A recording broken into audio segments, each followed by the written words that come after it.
Okay, we do have a long ways to go this afternoon.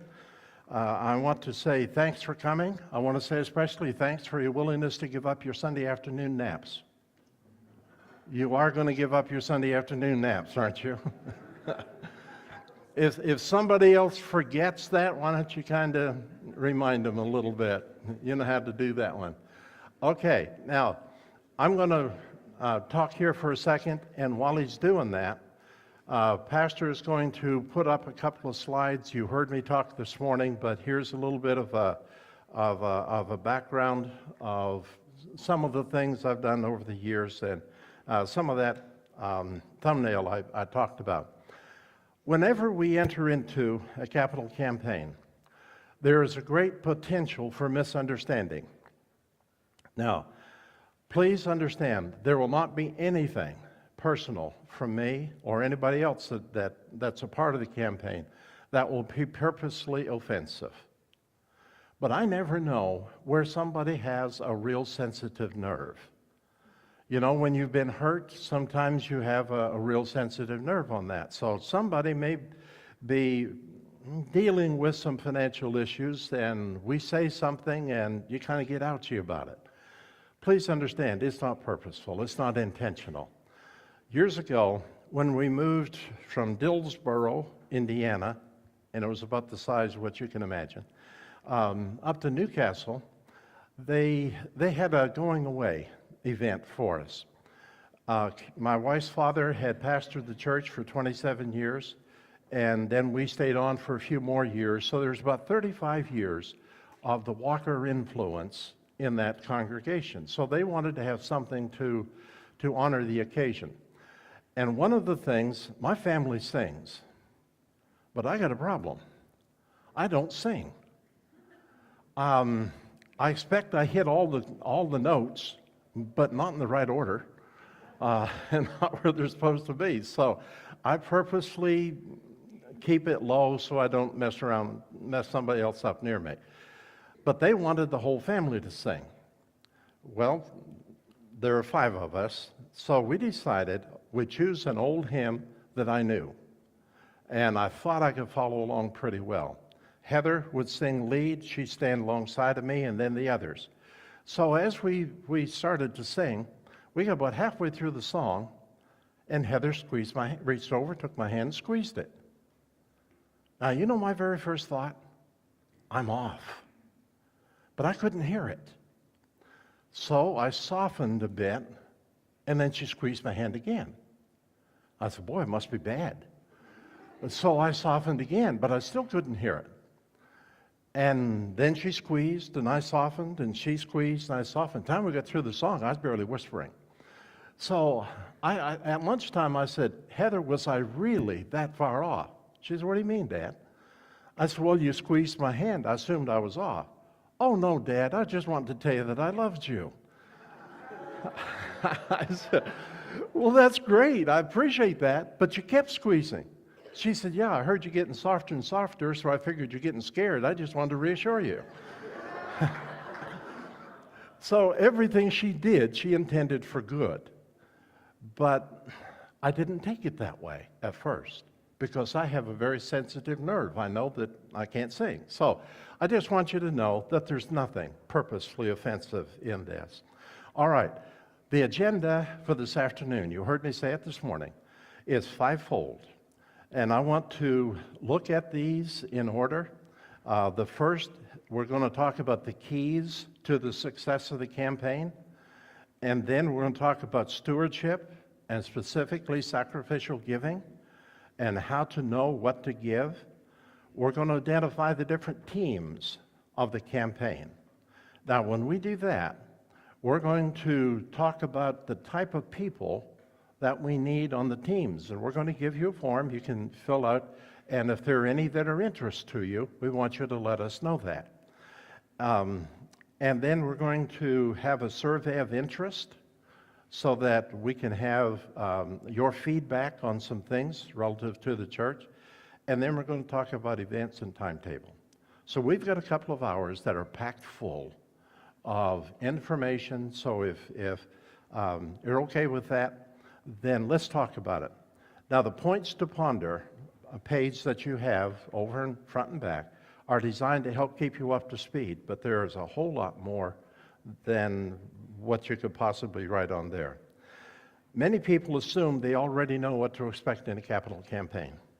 Sometimes you've been through one and others. I'm surprised here in upstate New York how often people in a setting like this say, Bob, you probably don't remember me, but I was in such and such a church where you led a campaign. And I kind of know a lot more about upstate New York than most people in New York do, okay? But it's been a really good journey for us. But some people think of a capital campaign as somewhat of a necessary evil. And they know they need the funding, but they're not sure they want to go through the process. They kind of view it something like the conversation between a city slicker and a farmer. The farmer was milking a cow the old-fashioned way, and how many here have milked a cow the old-fashioned way? Okay, I figured we got a lot of people in on this. Well, the city gentleman was somewhat amazed by it, but he had a question. He said, how much milk does she give, sir?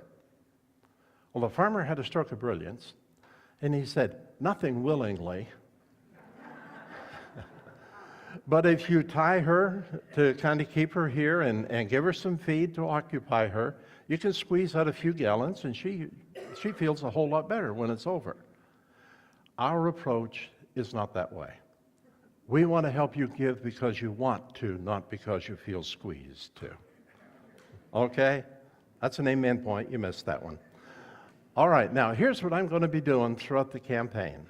And there's going to be several things. Number one is that I will train your people how to complete the various team projects. We're going to have several teams. Each team will have some projects to do. So I will do the training for the teams. I do not toss a manual to the pastor and ask him to substitute teacher. So I'll do the training. I'll also give solid organizational leadership through each step of the campaign. I will be here frequently. Now, we of course have Darren and Jen, the campaign directors, giving local leadership, and we're going to have an executive team that works together. So there's the campaign directors, the follow-up managers, and the campaign advisors along with Pastor and me. So we have kind of an executive team that's going to be in leadership for the campaign. But I will give the leadership, the overall leadership to the campaign. I will also challenge your people to reach your full potential in both serving and giving. And one thing I've found is that we seldom take steps forward until we're challenged to do so. That's just kind of the way it is, and you'll find that's the way it is in scriptures too. I will also teach time-tested truths of stewardship and giving from a positive perspective. None of the negatives, none of the guilt trips, but in a way that you can identify with them and respond positively to them. Now, whenever a church decides to proceed with a major effort that will expand and improve its ministry base, there are two challenges that goes with that. The first challenge is, what are you going to do? So the different designs that you've already put in, as Darren has just described, so you've got a lot of the what that's there. Now, I'm not going to be trying to make any suggestions on the what. That's not mine to do. However, there's a second challenge that goes right along with that, and that's how in the world are we going to raise enough money to pay for this? And of course, I am directly involved in on that. Now, this campaign is designed to help your church raise the major funds to do that. Now, the capital campaign, the TLC, we call it a Scriptural Funding Campaign. That's the terminology that we use. The Scriptural Funding Campaign is based on solid scriptural principles. And there are three elements, three key elements that are necessary for a successful campaign. The first is vision, the second is giving, and the third is serving. And we're going to talk about each of these, but these are going to be our focus here for a little bit. So let's look at, first of all, the vision. I want to clarify. The vision for your project is not your facilities. but it's the purpose as to why you do it. So the title for the campaign is Because We Love. Correct, Pastor? So because we love, that really starts us off in the right direction. Because why you're doing this is more than providing more room. That's a result of because we love. You're doing it because we love. And that's very important. So it's a lot more than just the building itself. You see, a building is too small a vision for the kingdom of God. So the facility is a tool to help you accomplish your mission. So the vision will be recast often throughout the campaign itself. Now, the vision for your church's ministry cannot be contained within a building, but often it takes facilities to accomplish ministry. And I know there were centuries. In the early church, the only buildings they had was each other's homes. So there were house churches, and then eventually there became buildings and so on. Our world is set up a lot different than what it was back then. So it's just a different scenario. I worked with a church in Maryland where the pastor had told me that they had been in existence for 13 years and had 14 different locations. And he said, our unofficial logo became worship with us if you can find us. So there were a lot of different things they had to do, and he said, I came to realize we needed facilities in order to do the ministry properly. And that's kind of where you are on this. So why is a vision important for you personally as well as for your church? Very simply, a vision invites people to be a part of the church's future and allows them to serve with a passion. You can't do this casually. And here it takes that vision to help stir that. Vision involves our emotions to the point of where we must take action on it. Here's a thought. We will seldom do anything of significance without a strong sense of emotional attachment toward it. Now, this campaign is not going to be based on emotional appeals, but we must recognize the importance of a strong emotional attachment between the church and its people. People will not give without a clear vision and the emotional attachment that goes along with it. This is not something you do casually. Now, how many here are parents or grandparents? Okay, nearly everybody admits it today. Got a question for you. How many of us go to sports or musical or other functions which we would not go to if the children were not involved in on them? Okay? So why do we purposely do something we really don't want to do? So that, there's love and family loyalty and that sort of thing that's involved there. You pick up, I'm on the road an awful lot. When I come home, my wife doesn't come running out of the house and yelling and jumping up and down and screaming, yay, fantastic, he's home. Now my dog does, but my wife didn't. But we have a very strong sense of emotional attachment toward us. That's just not my wife's style, okay? But I'll tell you what, when I turned the corner, that dog would be sitting there just waiting for me, and she would see my signal light come on, and I could see her tail wagging long before I ever got in the driveway. There was something about that. There is a place for emotional attachment, and that is connected directly with vision. All right. Now there's another key, and that's the giving. True giving is not done in a vacuum. True giving is not an obligation. And I read the scriptures, and I know what the scriptures say about different aspects of giving, but I also know the scriptures say God loves a cheerful giver. And that true giving is not done with necessity or obligation, but a cheerful heart. So, how do we deal with this? Well, giving, in the context we're talking about here specifically, is two areas. One is to resolve stewardship and giving issues. So that's the heart aspect. But the other is to encourage commitments that are based on sacrificial giving to support the church's project. So we're going to look at these individually and together. Now, I'm sure you all know that the most sensitive nerve in a person's body is the one that goes from the checkbook to the heart. Amen, and amen, and amen. And if that nerve is not tenderized by our love for God, it's going to become irritated very quickly. Stewardship and giving are not exactly the same.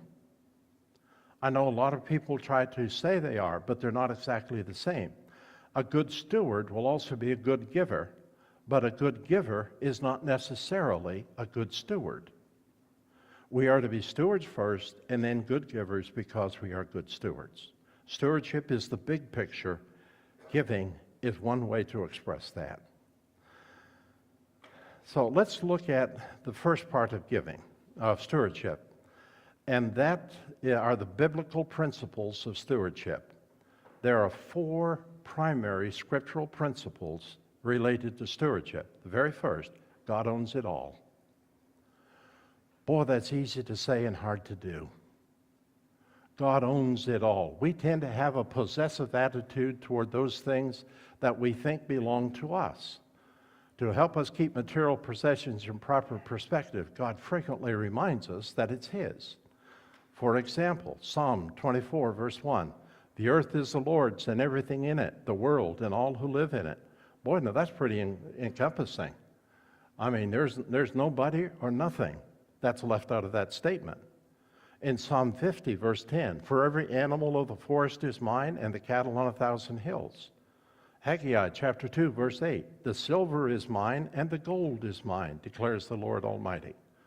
And 1 Chronicles 29, 14, "Everything comes from you, and we have given you only what comes from your hand." We cannot read the Scriptures without understanding it all belongs to God. Now here's a hint. If it belongs to God, it does not belong to us.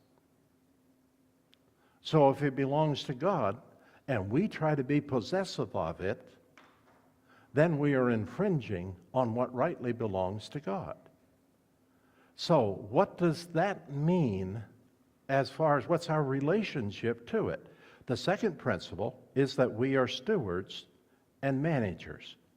Now, our biggest problem with giving is that we like to retain control of what we give. Corrie ten Boom, some of you are familiar with Corrie ten Boom, where she survived a German concentration camp.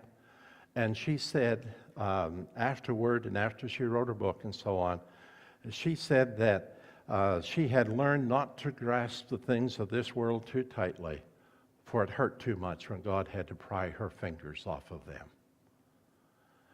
Yeah, I think she's got something there. Okay, so God owns it, and we're appointed as stewards or managers of it. Now, managers are to look after their master's property for the best interest of the owner, not themselves. As a manager, ownership must never be assumed. God has never relinquished his right to ownership, and it can only be one owner at a time. He entrusted them to our care so we can look after them for the benefit of his kingdom. In all things, especially giving, we are to ask God what to do with them. 1 Corinthians chapter 4, verse 2. "Now it is required that those who have been given a trust must prove faithful." 1 Corinthians 6, 19 and 20, within the context of our bodies belong to God. "You are not your own. You are bought at a price. Therefore honor God," and as I say, in that context with your body, but it's the principles for everything. Luke 12:48, "From everyone who's been given much, much will be demanded, and from the one who's been entrusted with much, much more will be asked." There is that sense. We are not the final owners of this. How can you tell a good steward?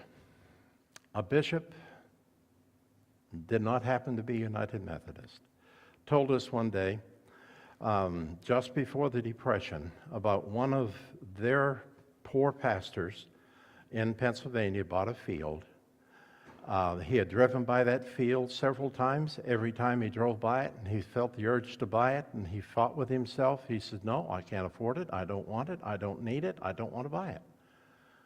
But finally he woke up. This has got to be from God. So he bought the field. Soon after that, an oil explorer came by, said, that looks like a good place for an oil well. Can we test it? They tested. They hit it big. And before long, that preacher had so much money, he didn't know what to do with it.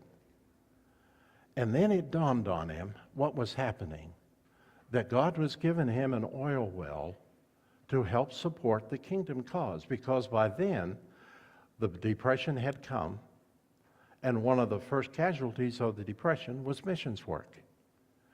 And this poor pastor started writing huge checks, support this missionary, this mission field, and others. And the bishop said theirs was the only group of missionaries who did not go backwards, but was able to advance, primarily because of that poor preacher. Now, when the Depression started winding down, those oil wells dried up. He wasn't left with much on this world, but I have an idea he has a pretty good account over in heaven. And that is certainly to be commended. Sometimes we don't see that. So, God gives each one of us an oil well. The question is, what are we going to do with it? Are we squandering it, or are we going to use it for His purposes? Consider this. God has no checkbook but ours. He's provided the money to put in the account, but He depends upon us to use it and distribute it for His purposes and His glory. So as good stewards, we write the checks for God.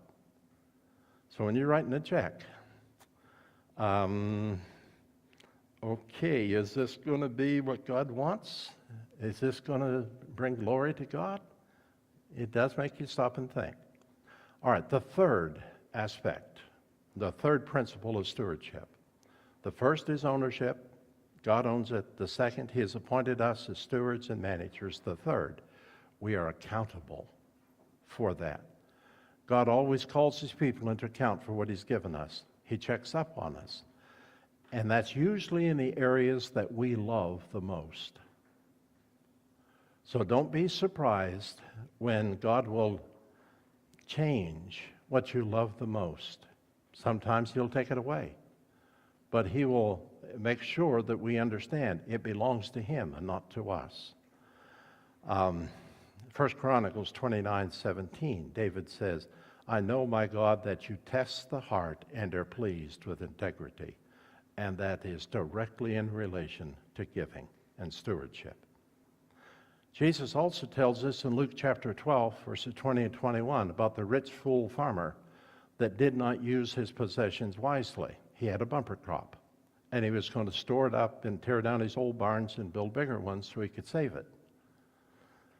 But here we read, but God said to him, you fool, this very night your life will be demanded from you. Then this ought to catch all of us and make us stop and think. Then who will get what you have prepared for yourself? This is how it will be with anyone who stores up things for himself but is not rich toward God. That's a sobering thing. This farmer didn't understand what it meant to be a steward. He thought he was the owner. And the fourth aspect of stewardship is that our lives reveal our priorities and values. So the fourth one is priorities and values. Our lives, our values and priorities are revealed in the specifics of life. Now, there are too many tattletales, or probably two main tattletales, which reveal our priorities. One is time, the other is money. You can look in your checkbook today, or whatever format you use. I know a lot of people don't even use checkbooks, but your checking account of some type. You can look in your checking account, and you can look in your calendar and see how big a place God already has in your heart. Those are tattletales. Those show us where we are. Matthew 6:21, where your treasure is, there your heart will be also. Now, here's the thought. What we give is determined more by our motivation to give than by our ability to give. It's not just how much we can give, it's how much we want to give. So before we start dealing with the issue of how much, we need to deal with the want to. And that's the big issue here. Remember, every decision to give is always a spiritual decision first. Once her attitude about the Lord and giving are right, then her giving will be right. Okay, so that has to do with the 4 principles of stewardship. Now, let's take the next step and talk about sacrificial giving as how to support a major project.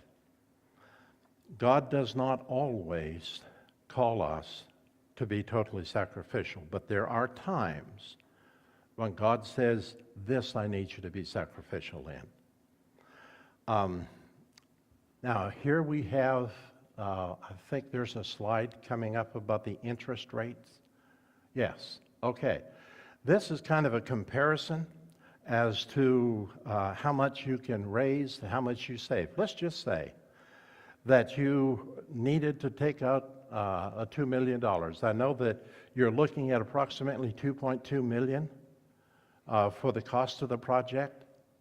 Now, if you were able to raise the $2 million for this, then just take a look and follow that through. If you had it for 15 years, the monthly payment would be I'm off on that one. The total interest in 3 years at 7% will be about $1.25 million. But if you're able to pay it off in 3 years, you're $250,000. In other words, by giving sacrificially your very best, you can save about $1 million in interest. I don't know about you, but I'd bend over and pick up $1 million off the floor. You wouldn't? No, I think you would. Okay. So when we start thinking about the potential, we realize this has very positive consequences. It's not just sacrificial giving, but a sacrificial giving with a purpose. And the purpose here, of course, is to help set you free to minister a whole lot sooner. So most people go a lifetime and never recognize in time an opportunity to do something very big and special just for God. They'd like to, but they usually don't see that opportunity until it's too late. Here's my favorite cartoon.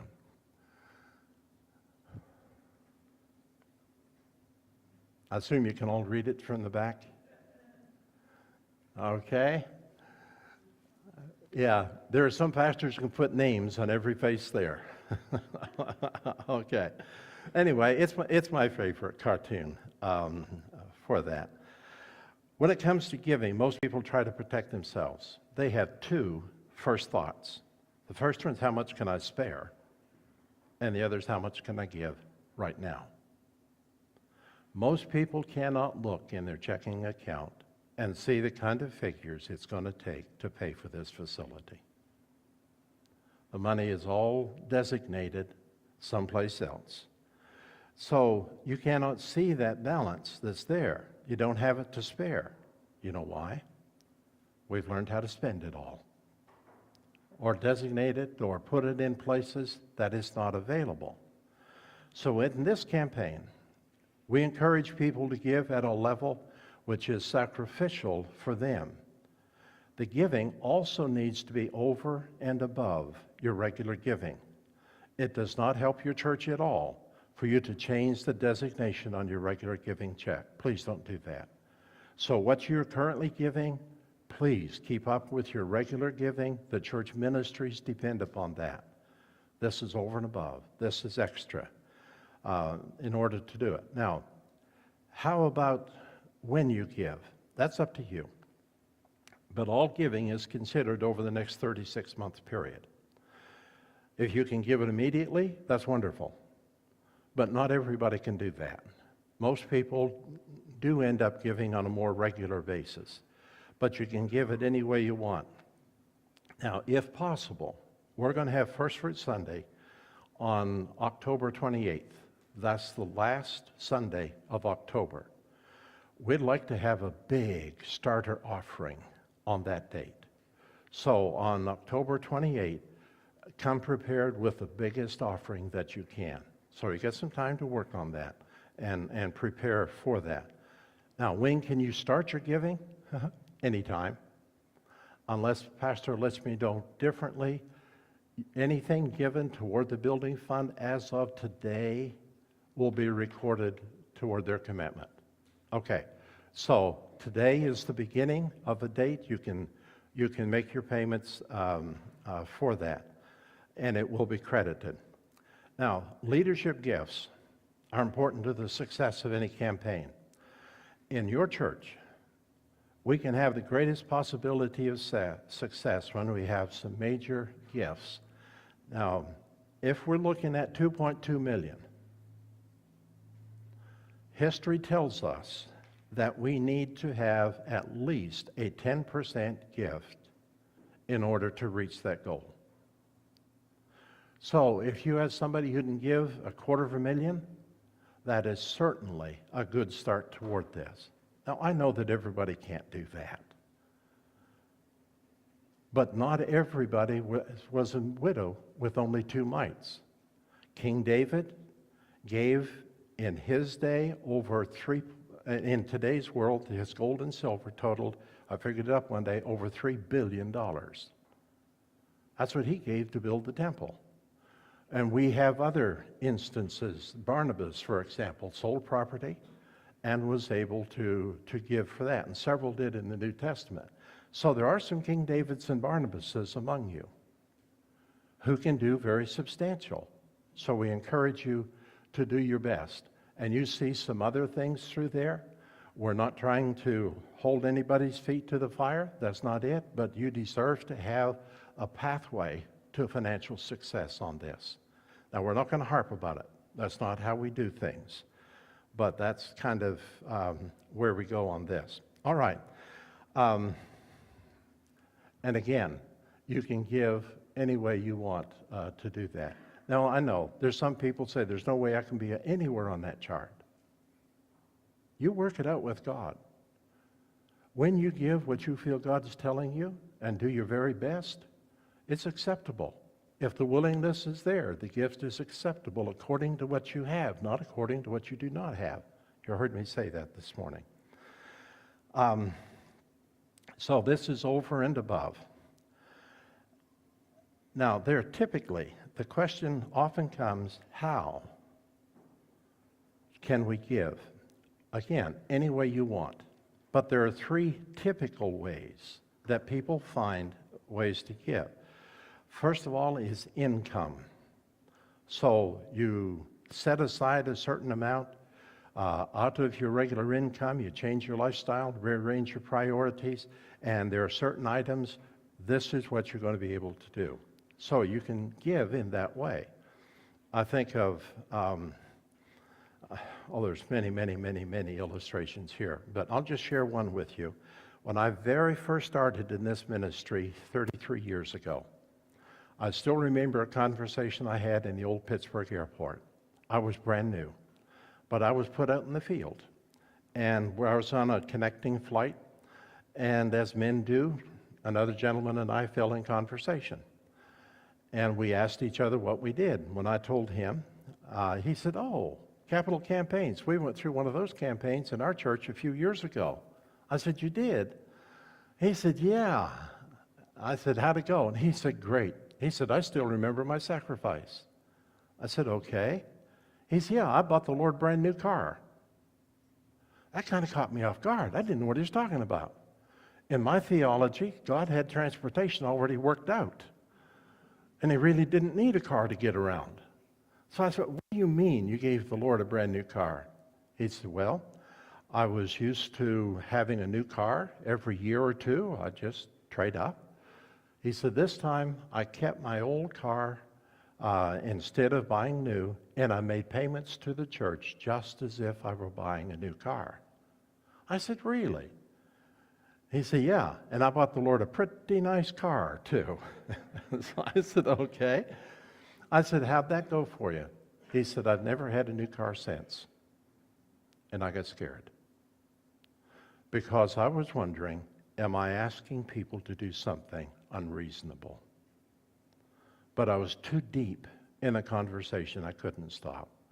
I felt like I had to take the next question. So I said, how do you feel about that? He said, it's the best thing that ever happened to me. He said, I could have a new car any day now. The money is there. So that's not the issue. But I don't need a new car to make me feel good. He said, it took that experience for me to get the issues of stewardship straightened out in my life. Wasn't it worth it? See, those are the things. It's not just what you give, it's what happens here in relation to what you give. That's the real essence that's here. Had a hairdresser not too far from here who decided, now ladies, you know that when you go to the hairdresser, different things cost different amounts, right? So this lady decided that she was going to give every fourth head to God. So the income from every fourth one, whether big or small, the fourth one was going to be designated to the kingdom. And she got her regular customers in on it, and they'd walk in, and what head am I today, and that sort of thing. And every so often you say, today your head's for God, kind of a thing. In essence, she gave a quarter of her income. But that was what she wanted to be able to do. And by doing that, she helped forward the kingdom of God, as well as doing something very special for the kingdom. I think of a couple, husband and wife, in Lafayette, Indiana. And in the campaign, they shared. They said, we have a very protected fund that we're just leaving there for emergencies. But he said, I find myself checking that fund real often, see how good it's doing. He said, I'm giving that fund for the sake of the kingdom. And he said, since I've given that, my worry load has gone way down. He didn't have to worry about it anymore. She said, I often say that I love teaching so much, I would teach even if I wasn't paid for it. She said, God remembered that. And what I'm going to be doing is giving my teaching salary for the next 3 years to be able to do this. That was significant, friends, but it was something they wanted to be able to do. So income is one way. In kind is another. And we've had people give everything from security systems to the roofing to grounds work. I think of a guy over in Maryland who said, he's a landscaper, and he said, they're requiring $55,000 worth of landscaping in order to put this building up. He said, that's mine. I'll take that. And that was his contribution. He was able to do it. It was in-kind work. There are a lot of assets. It's a third way that most people give. Now, assets are stuff you don't necessarily see the money for, but it's there. I think of many different stories. A lady in Michigan had 2 large show dogs, and they made her a lot of money. What she did was give up her 2 show dogs, and she also gave what they would have eaten over the next 3 years. So she gave that source of income, and she gave the continuing outgo that was for that. I've had people give everything from lawnmowers, you name it, and we've had people do it because they work it out individually within their system. Many, many, many instances. But what do you have sitting in your driveway? I think of a man who said, I knew if I was going to give like God wanted me to, I had to give up some of my toys. He said, the first thing I did, he said, I prayed and God touched my motorhome. Now, I don't know about you, but I've never quite understood if we try to get away from it all, why do we try to take it all with us? Never quite understood that. No, I know, I'm just joking with you on that, okay? And I'm not saying you can't have a motorhome. That's not what I'm saying. But God talked to him about that, and he sold his motorhome. Then he kept on praying. And God talked to him about his motorcycles. And instead of buying a new motorcycle, he bought new tires for his old ones. And he kept on praying, and God talked to him about his boat. And I'm not trying to say you can't have a new boat. I'm not saying that. But we've had a lot of people give their boats. See, we have things set aside that are assets. Here's the thing. Are we going to make it available to God, or are we going to protect it? That's a very key understanding in all this. Many, many more ideas I could share with you. So let's talk. So income and in-kind and assets are the three most common and combinations thereof, but you can give however you want to. All right, let's turn a page. What is sacrificial giving? You've heard me use the term, but what is it? Scriptures teach that there are at least three dimensions to sacrificial giving. The first one is changing lifestyle. Jesus said in Luke 12:33, if any man or person comes after me and forsakes not all that he has, he cannot be my disciple. That's a pretty heavy change. Please do not misunderstand. I'm not asking anybody to go home and sell everything you have. But in order to give sacrificially, the lifestyles of most people will need to change to accommodate that level of giving. The second description, I suppose, for sacrificial giving is rearrange priorities. While warning us not to be obsessed with seeking the necessities of this life as the pagans do, Jesus said, seek first the kingdom of God and his righteousness, and all these things will be added unto you. We live and give according to our priorities. Now here's a hint. We'll never change our lifestyles until we have higher priorities. So it really comes right back down to values and priorities. There are several major gods in American life today. Time and money, you expected. But how about technology and gadgets? Big. How about sports for all ages? And how about entertainment? They're all huge. I'm not saying these things are wrong. But when they become gods to us, they are.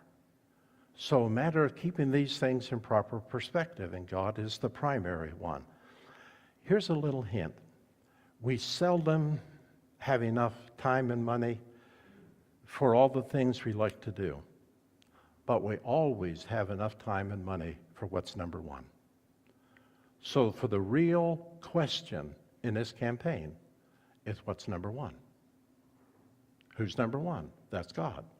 He is the center of our values and priorities.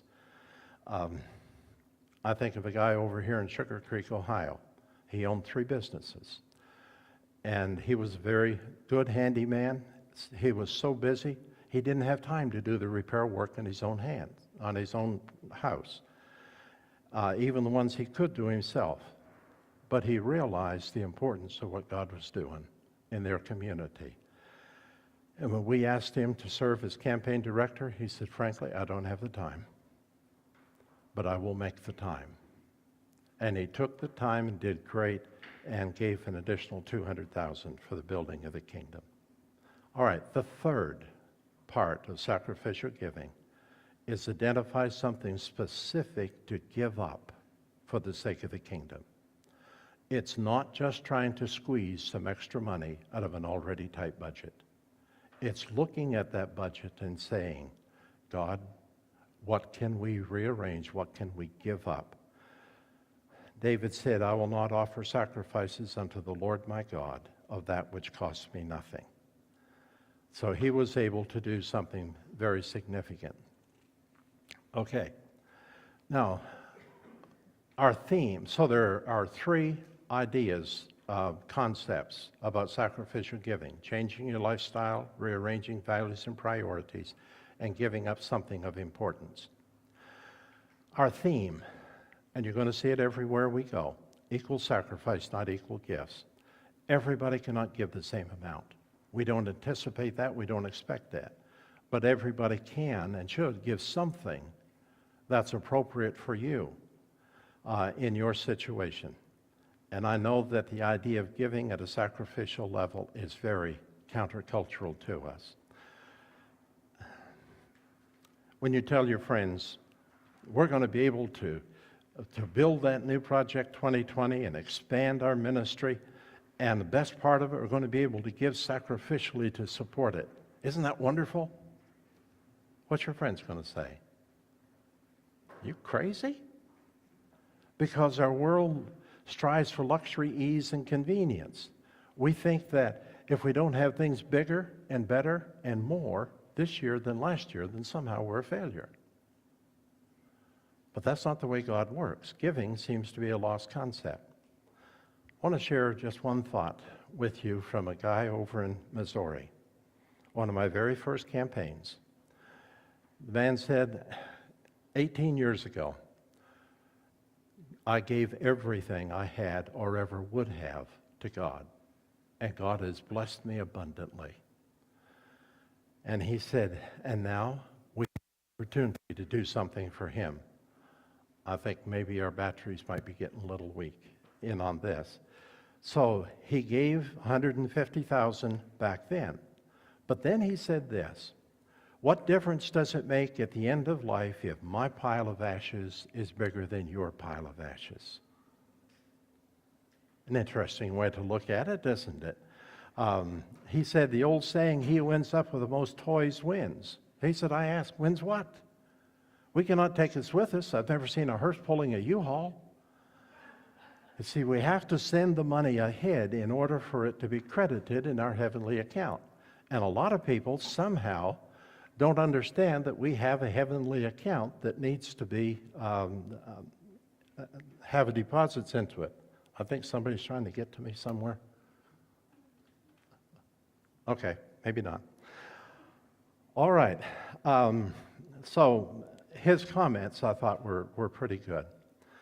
Sacrificial giving will take you out of your comfort zone. Fold your arms for me if you would. Just fold your arms.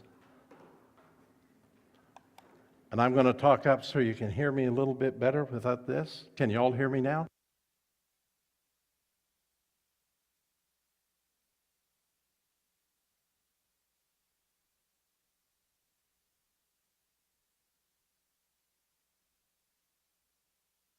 To doing that, but not everybody does. Thank you. Appreciate that.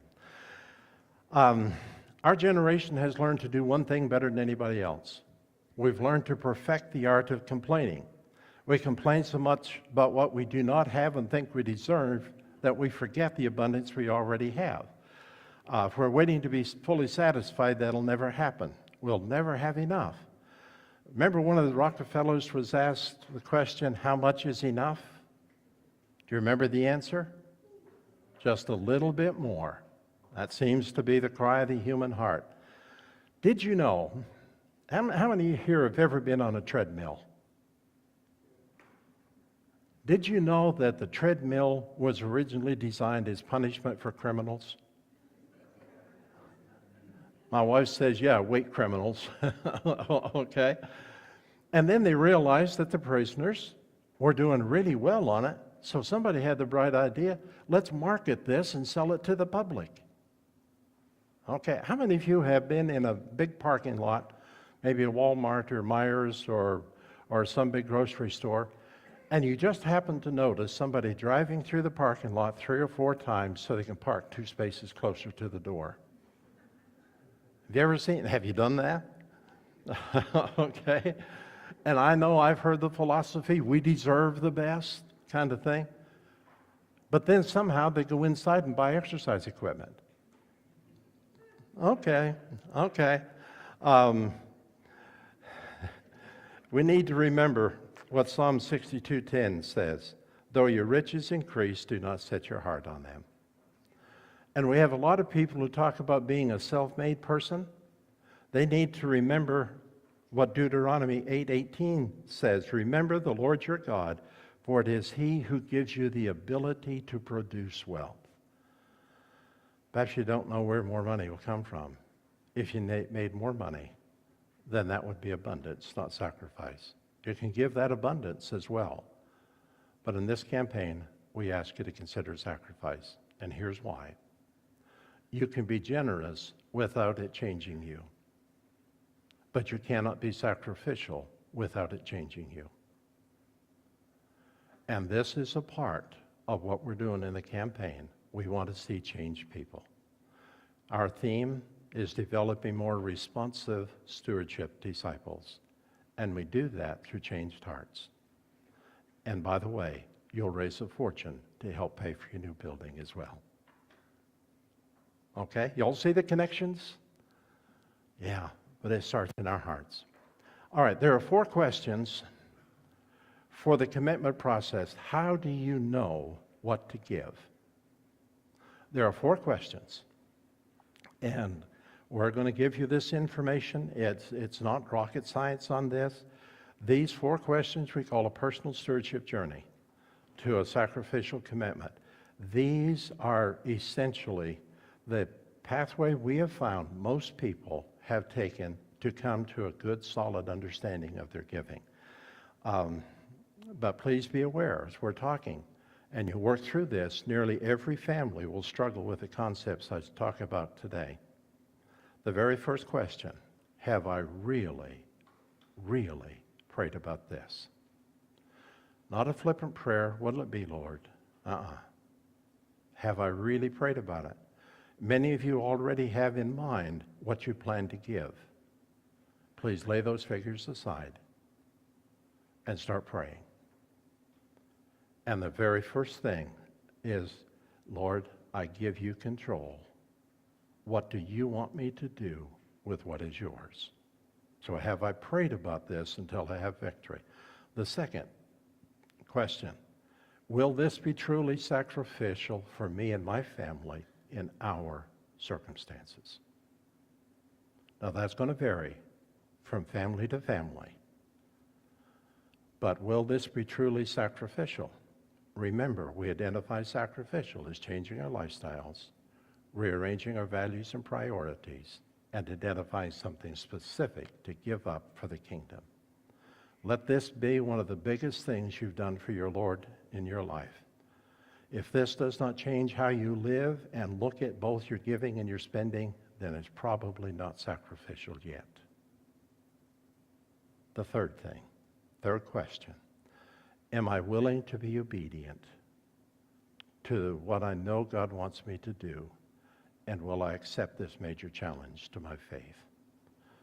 Faith and obedience are 2 major cornerstones of the Christian life.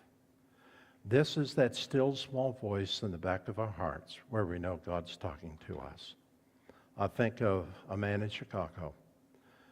He said, I did not think it was proper for God to have to run his plans by me for my approval. That's backwards. He said, the issue was my obedience to his plans, so I started the process by saying, yes, Lord. And then he worked out the details and the plans. And I do encourage you to start with, yes, Lord. And then the 4th question, am I happy about it? Will my giving at this level bring me real joy? If you're not happy about it, you're not done. Go back and start all over, because there's been a gap in there somewhere. So keep going through it over and over and over until you come out with a smile in your heart that you're able to say, God, thank you for the opportunity for doing something so special for you. So those 4 questions, have I prayed about it? Will it be truly sacrificial? Will I be obedient, engage my faith? And will it bring me joy? Only when our attitudes have changed will you find the overflowing joy that we see in 2 Corinthians chapter 8, verse 2. Out of the most severe trial, their overflowing joy and their extreme poverty welled up in rich generosity. Okay. Now, please ask yourself each question and honestly resolve them before the Lord and do your best. Now, how do I summarize this process? The easiest way I know it is right here. Pray until it hurts. And then keep on praying until you feel good about it. So pray until it hurts, and then keep on praying until you feel good about it, resolving the issues. I cannot give you a financial figure. That's not mine to do. But God can give you the sacrifice when you follow through with the process. Just ask you to be open and responsive to Him. I overhear the Apostle Paul in Romans chapter 12, verses 1 and 2. I'm sure you're familiar with it. I beseech you, therefore, brethren, by the mercies of God, that you present your bodies a living sacrifice, holy, acceptable to God, which is your reasonable service. And verse 2 is powerful. And do not be conformed to this world, but be transformed by the renewing of your mind, that you may prove what is that good and acceptable and perfect will of God. Okay, that has to do with the giving. Now let's turn a page and let's talk about serving. The first key concept was vision. The second had to do with giving. Now the third has to do with serving. It's important to involve most of your active adults in this campaign. We want to hear people say, look what we are doing at our church, instead of, I wonder what they are doing at the church. This is usually one of the biggest events in the history of your church. So, okay. Now, here's a thought. Okay, one more slide, if we could, Pastor. Now, to some of you that were here before, do you remember a scene, something like this? When you had we called it a banquet then, we don't now, we call it celebration event. But you notice the theme of that is construction? Okay, go ahead, the next one, Pastor. Here's the thought. We can accomplish the tasks of the campaign with a skeleton crew. We can get the work done with a few people, but we cannot accomplish the objectives of the campaign with a skeleton crew. That would be counterproductive to our purposes, because you can only develop stewardship principles by developing stewardship disciples and involvement for them.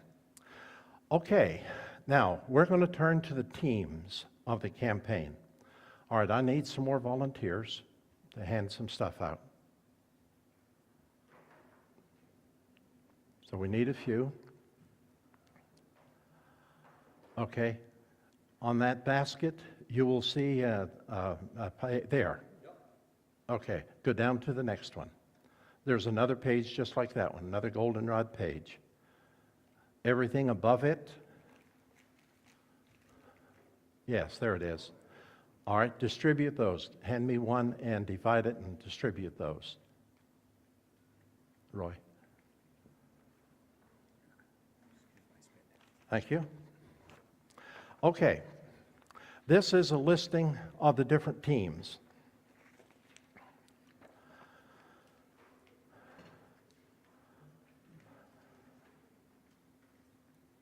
And I'm going to go down through and talk about these here in a second, as soon as you get them all.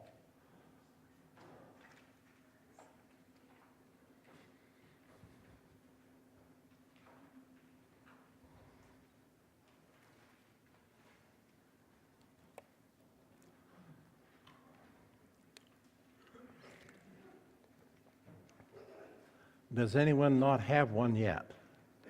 This whole middle section right here? Okay.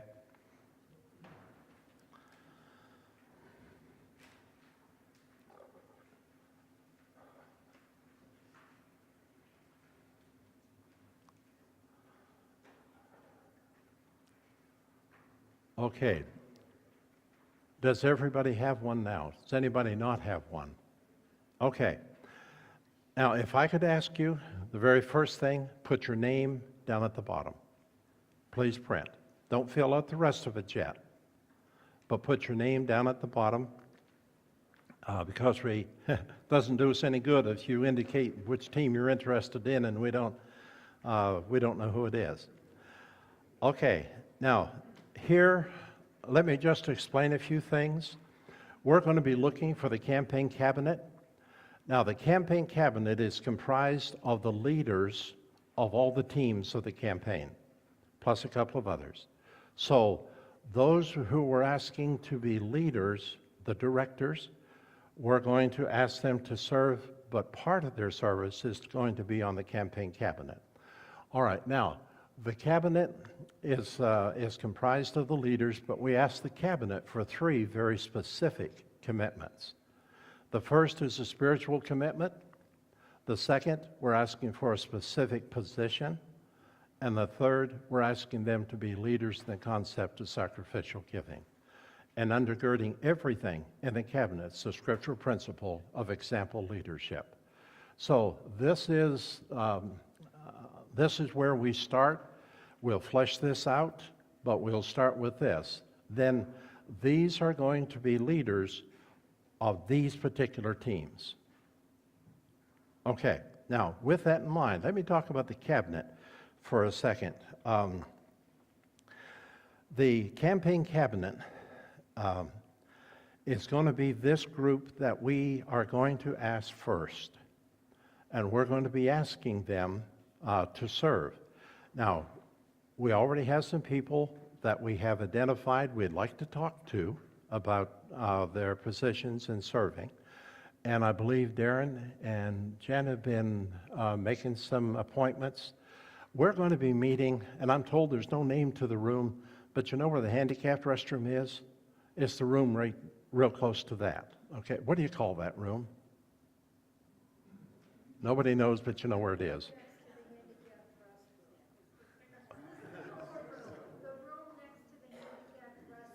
Okay, so you all know where it is then, the room next to the handicapped restroom. Okay. Sycamore room? Well, I looked and there's no place that says Sycamore or anything. So I don't blame you for not knowing what it's called. All right, now when you come going like this. Okay? Now there are some things we do ask of the cabinet. Again, spiritual leadership and a particular position, and then, of course, the matter of sacrificial giving. Now, there is a caveat. With the cabinet, not with anybody else, but with the cabinet, we ask, if at all possible, for husband and wife to serve together. We're realistic enough to know that sometimes we depend upon the skills of the husband and sometimes the skills of the wife. But if you're married, we'd like to have both of you serve together. Now, if you're not married, you don't have to go out and get married just to be on the cabinet. So if you're not married, fine. But the idea is, if we don't want to split families, okay? So that's kind of where we are on that one. Yeah, and what you see, the reference up here, I think of what happened in church in Toledo. By the way, sometimes I call it toodly-doo. Some people don't make the connection, but toodly-doo, Toledo. It all depends on where you put the accent on that, I guess. So, okay. So with that, his comment was, yeah, we asked him to be the campaign director. He said, yeah, I know God's given me the skills to do it. But the real question is, am I willing to do it? And I said, exactly. And he was willing, gave the first $100,000 in order to do this. Okay, now let's talk about the positions. Let's go to the next, Pastor, the next slide. Okay, all right, take a second breath. Okay, these are positions that we will have, whoops, I put on a different one. The third one down, cross-cultural liaison, we're not going to have in your church. Okay? We have different slides for different churches, different structures. Not everybody has the same thing. In your church, we don't need a cross-cultural liaison. All right? But everything else, those people are all on the cabinet. Okay. Now, let's take a look at them individually. Go ahead, Pastor. And we're starting, of course, with the ministerial. And, of course, the senior pastor is the one who's the leadership on this. And the ministerial leadership, especially the senior pastor, but we're asking all of the staff to be on the cabinet. We're looking for visionary leadership, visual leadership, and verbal leadership.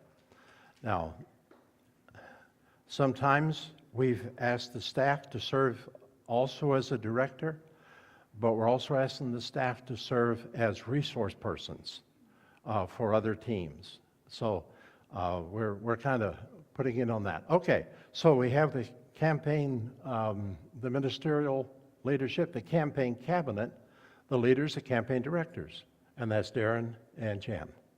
So there are campaign directors. You guys are so far around. Can you still see the screen? Okay. And you kind of see their responsibilities. They're going to be the organizational leaders of the campaign.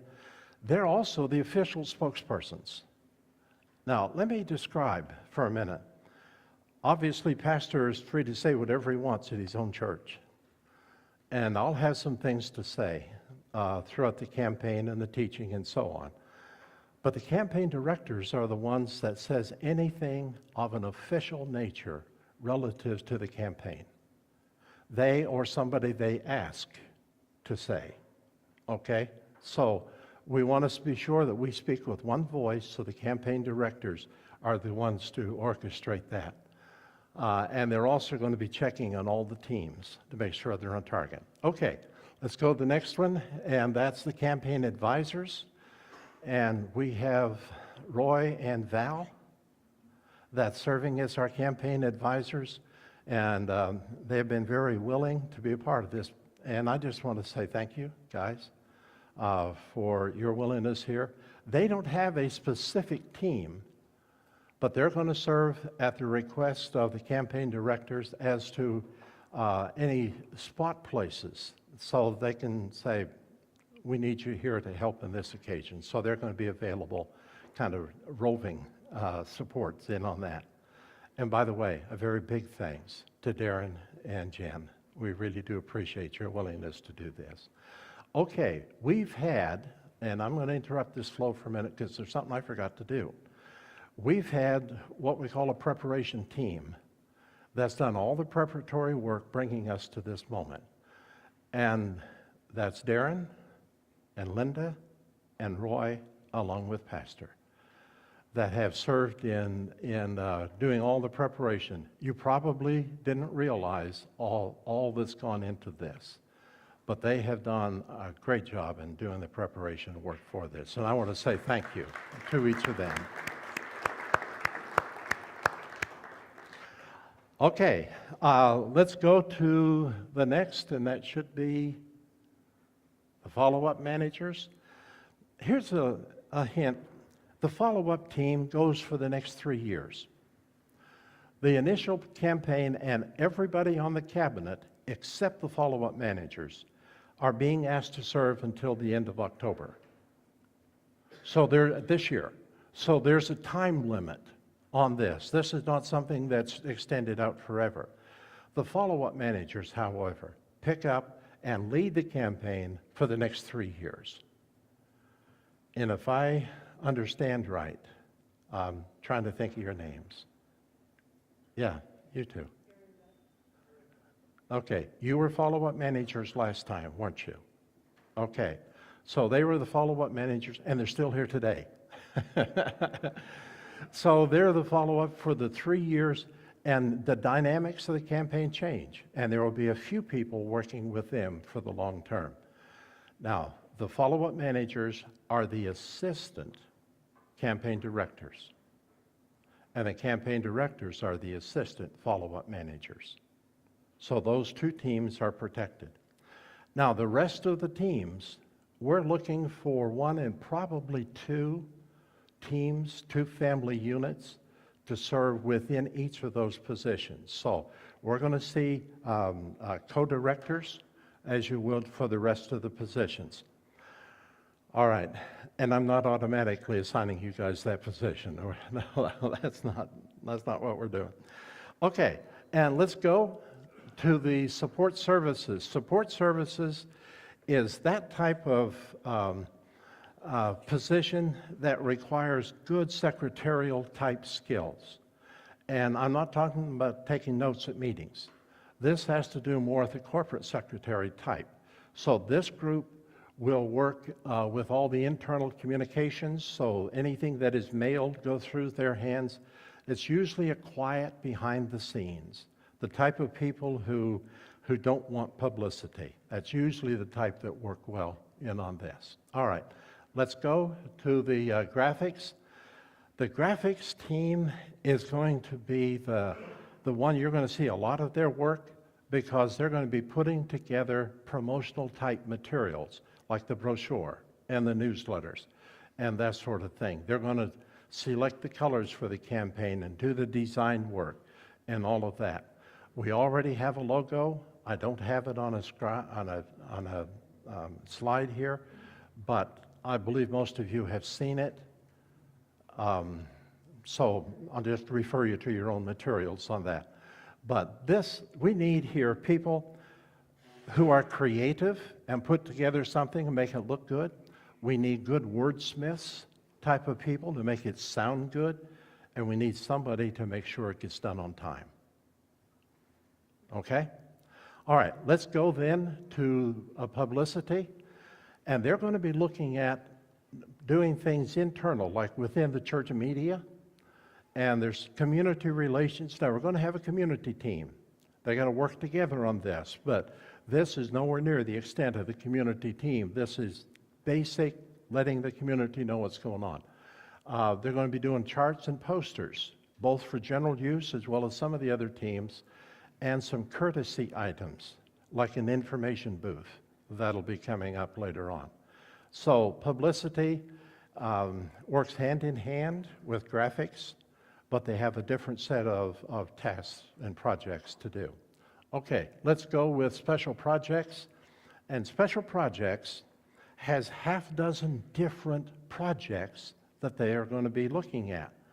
So, for example, we're going to have a historical board display so that everybody can have a chance to see some of the history of the church and how that right now your people can stand on the shoulders of those who have gone on before. There's going to be a vision video they're going to create. There's going to be a model. We're going to ask somebody to build a model, somebody from within the church, to build a model of this new building. And you get enough architectural drawings to do that. There's going to be a children's art gallery and a teen project. We're going to ask the teenagers to write a drama and put it on at the celebration event with adult supervision. We're not that naive, okay? All right, but we need somebody to make sure they're all together. So if one of these areas are of interest to you, then this may be something that you would want to look at. All right, we're going to the next one, Pastor, the rally director. We're going to have rallies. There's going to be 3 rallies throughout the campaign. We're going to have a lot of fun. Now, we're calling this a rally today, but really it's more of a seminar. But we're having a lot of fun during these rallies, and we're going to have people on here who can take us in areas that you wouldn't even think about. But it's going to be fun based with, well, we got 3 things to do. It's going to be the organizational issues, it's going to be the spiritual dynamics, and it's going to be a really fun time. So these are going to be in charge of those. Also, they're going to be responsible for all of the audiovisual stuff throughout the campaign, so they can make sure all that's intact. But there's a couple of other things. One is placards. So when you come to a meeting, you will know where your team is going to be seated. So they'll have that already identified. And we're going to ask them to either write or select a theme song or a chorus. And boy, I'll tell you, we've had some real doozies. We've had some that were like Gilligan's Island theme song, and we've had some that are theologically astute. But your people will either write it or select it. That's going to be interesting, okay, on that one. So the rally director is going to be a pretty significant place here. All right, the ministry director. We have what we call VIP experiences. A VIP experience simply recognizes what happens when we offer a VIP visit to each family of the church. These are ministry visits. We put VIP for vision, information, and prayer. We're going to share the vision, share appropriate information, and we want to pray with people. These are not money visits. I'm going to say it, pastor's going to say it, other people are going to say it, and there'll still be people who won't believe it until after it's done. So these are not money visits. There's no place in this campaign for a money visit in the home or a direct confrontation. Not going to happen. So usually these are personal visits. We may also use small groups, but this is very significant for us. Okay, and let's go to the prayer team. And the prayer team going to be organizing the prayer vigil, and that's coming up on the 14th and 15th of September. 24 hours, and we ask everybody to come and pray for at least an hour. And that one, you can stay as long as you want. And a lot of people stay well over the hour. But it starts 6 o'clock on Friday night, goes through 6 o'clock on Saturday night. And the prayer team is going to make this look like, when you walk in, wow, this is the place of prayer. You'll not want to miss this. It's a very, very special time in this. And then realizing that there are some people who didn't get their prayer requests in, we're going to have an additional hour of prayer after that time. Okay, Stewardship Lesson Director. We're going to have Bible studies on stewardship. Also, we have a book study that mostly we use in small groups, but they can be interchangeable. And these are materials that people have really responded to well. So we need somebody to teach the teachers. Now you'll notice we have different categories: children and teens and adults and small groups. So we need teachers that can help span this. We're going to have more than one teacher, but the idea is that the teachers already in place will study the lesson together during the week before they teach it. So we need somebody to teach the teachers in this context. Okay, hospitality. This position is the talking position. They're going to be telephoning, and they're key. They have a couple of major responsibilities. One, of course, is telephoning to confirm reservations to the celebration event. We also ask them to arrange for child care during the rallies and associated meetings, so that your children will have child care at those times. And they're going to arrange for the children's party that we're going to have. Okay, so hospitality. I know some people put hospitality in serving food. That's not the way it is here. This is just what it says. Okay, now we have the major events director, and the major events position is specifically associated with the celebration event itself. So the celebration event coming up on Sunday, April the 14th, that we talked about before, they're going to look after this. And I'll tell you, friends, you will remember this for a long time. It's very significant. They're also going to have responsibilities throughout this whole process, but especially for the celebration event. Okay, let's go to leadership dinner. There's a difference between the celebration event and the leadership dinner. The biggest way to say it is the leadership dinner has fancy chandeliers. Modest, but fancy chandeliers. You saw the decorations for the celebration event. It's construction. But the leadership dinner is a time to ask the leaders of the church to step up to the plate. We're going to appreciate the cabinet at that time. We're also going to ask the leaders, all of the leaders of the church, to make their commitments prior to the celebration event, so the rest of the church people can understand the value of the leadership being behind this whole process. Okay, that's coming up on Saturday evening, the 6th of October. Okay, then let's go to the community director, should be next. Okay, the community director, we're going to customize this position around the pastor's vision. So when we get into the community director position, we'll sit down and strategize what we want this position to accomplish. And this is a position, let's see if I remember right, this does not have the position listed here, but let me ask you to, if you're interested in this one, write it in at the bottom, okay? So this is a position that's going to take this beyond the walls of this church. Realistically, your church is very much engaged with the community, and it would be a major mistake not to have this with the community and to take this beyond the doors of the church. Okay. All right, and then let's go to the list again, and this is the right list this time. And those are the ones on the celebration event, on the campaign cabinet. Okay, now go back to your sheet. If I could have you put on there like 1, 2, or 3 to indicate your strongest interest. You don't have to put something in every one of them, but a 1, 2, or 3. Now, if you put down something and that position is already full, or we feel like we need your skills on a different team, then we may need to switch it around. And you're not signing up for a team today. You're simply letting us know of your interest, and then we'll make the assignments from there. But we sure would love to have your input on this.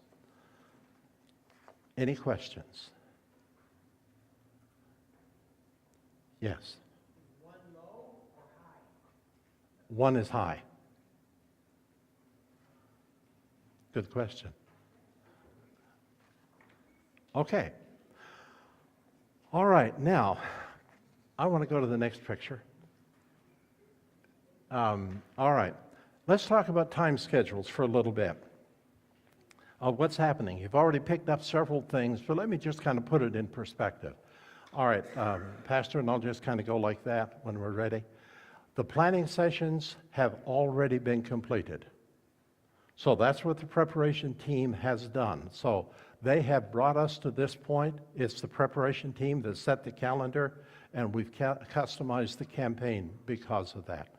Okay, now, today, we're right about the last N in orientation rally. So we're getting very, very close to the end. But to put it in perspective, that's what's been happening. Okay, now, we're going to be enlisting the leaders. The very first thing is the leadership. Then we'll make the assignments for the team, and the leaders will ask their team to serve. And those are the campaign cabinet, and then I'll be back in a couple of weeks, and we'll train the campaign cabinet, the ones we asked to serve in that capacity. Okay. Now, throughout the campaign, there are going to be training sessions of one sort or another for each of the teams of the campaign, so that when we ask you to serve, we want to train you. So they're going to be in that context, the training. There are also going to be all campaign rallies. Now, what we have done is combined a training session around a rally. So we're going to have more than one thing on the same night.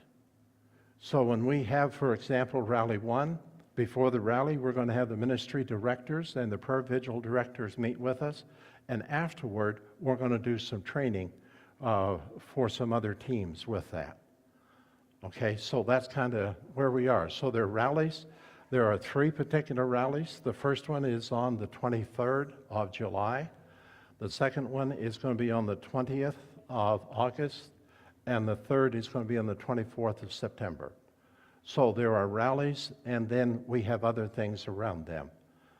So the individual days are not that many, but the number of meetings do expand that, make it look like it's a whole lot more than what it is. Okay, now the spiritual emphasis period. That is the VIP, the ministry visits we talked about. That's coming up the last half of August and the first part of September. That's where we're going to be offering those VIP experiences with your people. This is something that I hope you have a heart and a passion for. I think of what happened in a church in South Carolina. A lady in a church, an older lady, who said at a VIP experience, she said, I've been in the church all of my life, and I've been a part of a group that's been prayed for, but this is the first time anybody's ever prayed for me directly. Now, that's hard for me to imagine, but this is a personal ministry to each of the families of the church. Really special. You know, in our world today, we're separated. We have more ways to keep in touch. The gadgets keep us in touch. But people feel more lonely and more isolated today than they ever have. Here is that personal touch to help bring people within that umbrella within the church so that you have that kind of connection with people. It's a very important part of it. So the VIP experiences and the prayer vigil go together for the spiritual emphasis period. Okay, the project, by the time of September 16, Sunday morning, big time in the life of the church. This is going to be the presentation of the project. During that time, there's going to be a vision video. We're going to unveil and present the model. There are going to be other things that are happening. There's going to be a big banner. We'll announce the goals for the campaign at that particular time, the financial goals. They will not be known until then. So this is going to be a big time for your church. So be sure and be here on September 16. That's a very, very important time. But this is a kind of a turning point in the campaign. From then on, we march toward the celebration event. Up until then, we marched toward the presentation of the project. Okay, then we have a 4-week discovery period. So starting the next Sunday, September 23rd. So September 23rd and September 30th and October the 7th and 14th are what we call Discovery Sundays. And several things happen here. Pastor's going to preach messages on stewardship. Somebody's going to share their witness. We're going to have Bible studies on stewardship and the book studies on stewardship. There are going to be other things related to the preparation for the celebration event and all of the telephone calls and tables for reservation, that sort of thing that happens. So it's a stewardship emphasis for 4 weeks leading up to the celebration event. The celebration event is going to be the last Sunday night of that 4-week period. So that is October the 14th. Now, that's the commitment period. Now, just prior to this, we're asking the leaders to be a part of the leadership dinner. And that's again on Saturday night, October 6th. So we do ask, at the celebration event, we do ask people to be prepared to complete their commitment card. If they're not prepared, we're not going to, hold anybody hostage, but we'll send them their card in the mail the next day. There will not be a visit related to commitments, just a ministry visit. All right, and then First Fruit Sunday. Remember I talked about wanting a big offering on First Fruit Sunday? That's coming up on October 28th. And then the follow-up period, that's for the next 3 years. And the follow-up managers will keep the people encouraged and involve any new people in the church in the life of the campaign. So that's a bit of the progress for the next few months. Any questions? Okay. All right. Well, here's the same thing, only in a little different format. This is a Gantt chart format. But I want you to see kind of the progress throughout the campaign, and not all teams are working full steam the whole time. So this is kind of the progress throughout the campaign. Hope that helps. All right, let's go. All right, this is my son-in-law. a few years ago. Ray was barefoot on a Saturday morning, washing dishes, counseling with somebody on the telephone, my grandson on his back and my granddaughter at his knee. I've had a lot of women ask if he has a brother. Okay? Now, here's a hint. Ray would really have liked to have gone riding on his motorcycle that day. But he realized the value of being part of the family life. Think you're busy? Can you identify with that? A lot of people can. Okay, the success of the campaign is as much in the journey as it is in the destination. Because really, we want to raise a lot of money, obviously, but what happens in the hearts of people between here and there is really what the campaign is all about. We need the money. The church needs the money to pay. But we need the experience of having changed hearts in this process. Okay. Now, the next slide, if we would. I need some more volunteers to distribute things. Okay. Roy, the rest in the bottom of that basket, let me have one and distribute those to the crew there.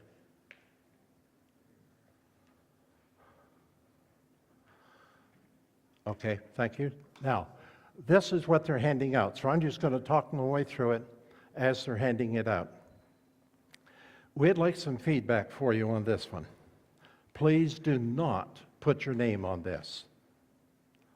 Okay? So don't put your name on this. But here's what we're going to ask for feedback. 5 years from now, so think ahead, how many would you like your church to have in its average Sunday worship attendance? And this is for all campuses together. And I say all because I don't know how many more you're going to have within the next 5 years. All right? So think about it.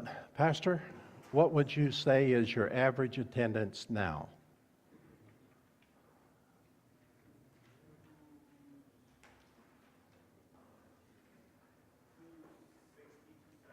All right, you're in the range of 260 to 270 right now.